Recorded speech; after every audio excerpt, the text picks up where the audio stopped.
Hi, welcome back. In this lecture, we're going to talk about Mencius and Xunzi, who were two of the great successors to Confucius. Now, that second name is a little tricky. Xunzi is X-U-N-Z-I. The X makes a sort of an SH sound, Xunzi.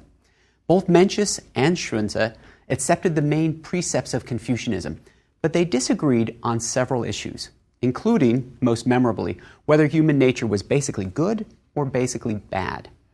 Mencius's ideas, and he takes the more optimistic of those two positions, he eventually became dominant in the Confucian tradition.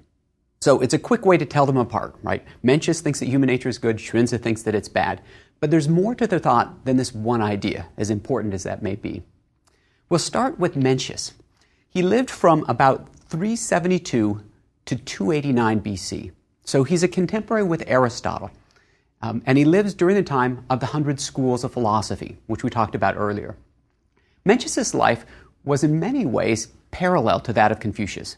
He was actually born only about 50 miles from where Confucius was born. Mencius also lost his father at a young age. He was raised by a single mother. He devoted himself to scholarship, but times were even worse. Remember, this is the Warring States era now. And so Mencius traveled for about 40 years seeking government employment. One story from those years is he had an interview with a king who was hoping that he could give him advice for military conquest. And Mencius replied that gaining the empire through violence was a little bit like climbing a tree in order to look for fish. It's just not going to happen that way. Okay? And he didn't get that job, of course. Mencius served briefly as an official, but he was, again like Confucius, mostly a teacher. And he himself had been taught by students of Confucius's grandson. So there's kind of a direct, there's a lineal connection there. Mencius, as I said, was raised by a single mother.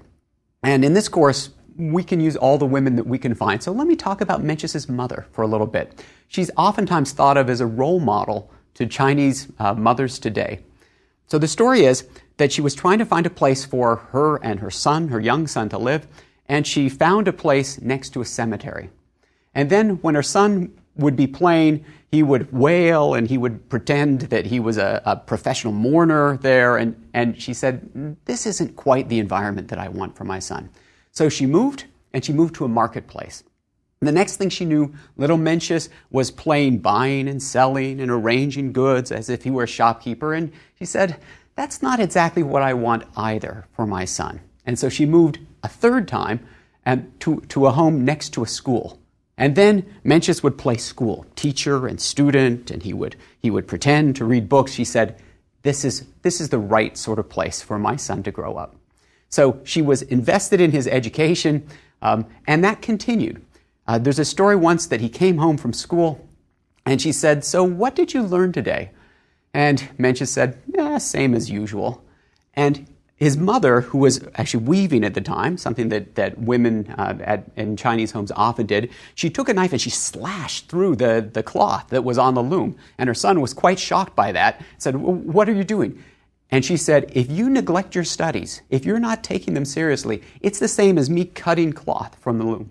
Unless I weave, who is going to take care of me? And unless you study, you're going to be dependent on others. In fact, unless you get more serious about your studies, you're going to end up a servant or a thief. And Mencius was taken aback by that and vowed to study even harder. One more story from his mother.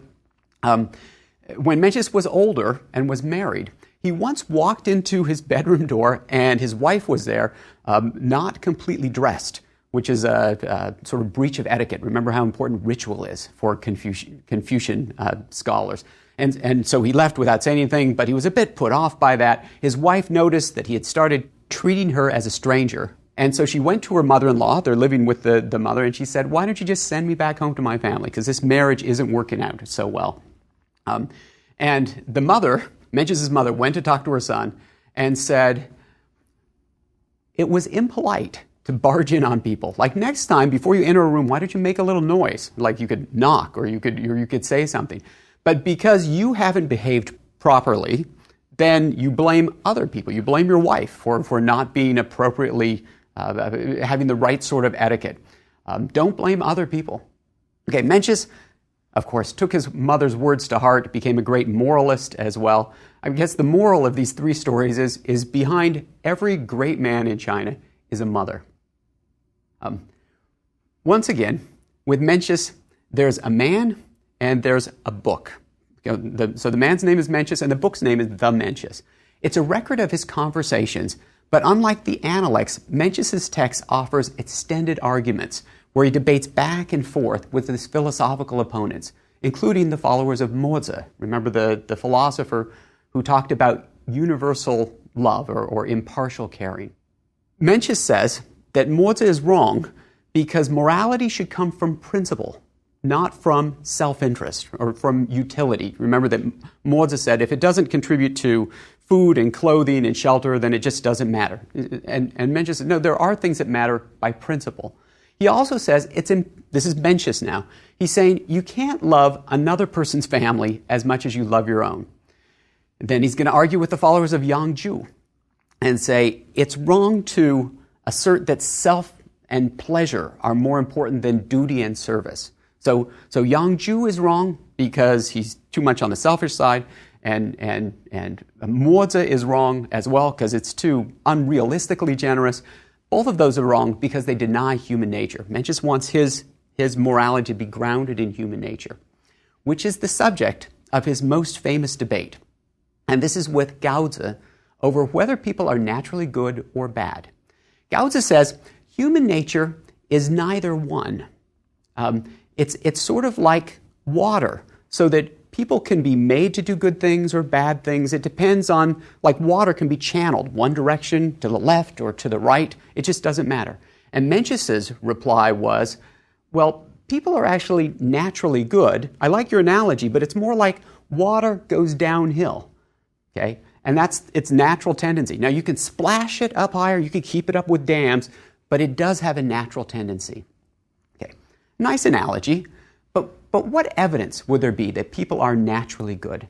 And Mencius gives a famous example. He says, imagine that there's a child, a toddler, who's walking along and then is about to fall into a well.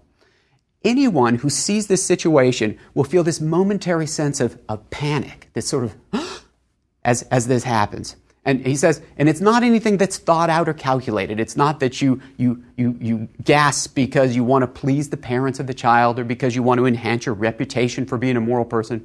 Or you say, I just hate it when kids fall into wells. They cry and they cry. It ruins your whole day. It's nothing like that. It just comes perfectly naturally and spontaneously.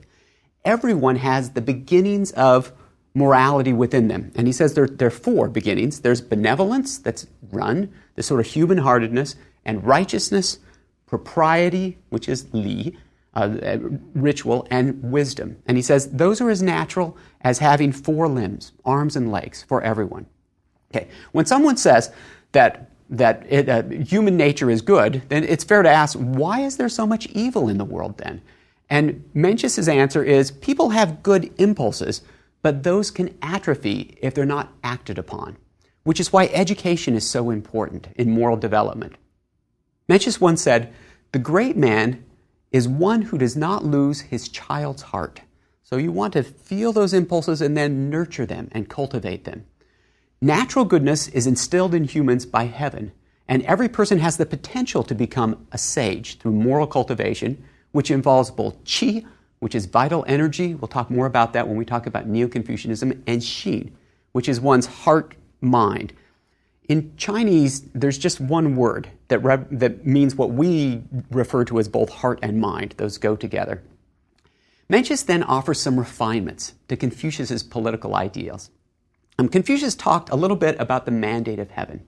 Okay, here's the idea, is that heaven gives its seal of approval to some sort of a political regime, as long as those rulers are taking care of the common people, are generous, are helping out, providing order. But when those rulers, or actually their descendants, become corrupt and oppressive, heaven will withdraw its seal of approval and give it to some other family. They'll lose that. And you'll know when heaven starts to withdraw its approval because there will be portents. There will be natural disasters like eclipses and floods and droughts. And so rulers need to pay attention to those kinds of things. I know that may sound a little bit superstitious, and perhaps it is. We know that eclipses and earthquakes don't have anything to do with the morality of the rulers, but some of it kind of makes sense. In Chinese history, the Yellow River oftentimes broke through the dikes that kept it in. I mean, sometimes in Chinese history, the bed of the river was actually many feet above the floodplain. So when the dikes broke through, it was just disastrous. And that was thought of as a portent from heaven. Of course, sometimes that happens because the people, the administrators who were in charge of the waterworks were siphoning off money and things weren't getting paid and there's corruption, and so the dikes aren't being properly maintained. So there might actually be a connection between flooding on the Yellow River and poor government.